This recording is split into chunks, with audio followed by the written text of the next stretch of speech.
Привет. Привет. А у нас новый гость. Кому нужен котенок трехмесячный? Пишите.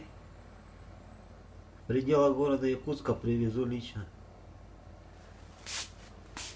Кушает только натуральную еду. Вискосов, всяких сухих, мокрых он не кушает.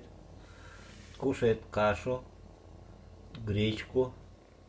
Очень любит свежую рыбу. Прямо обожает. Его не назвали так, называю просто малышом. Это мальчик. Вон он.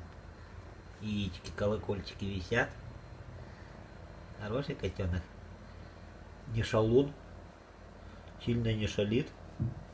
Такой более-менее хорошенький котик. Пишите, кому котенок нужен, привезу.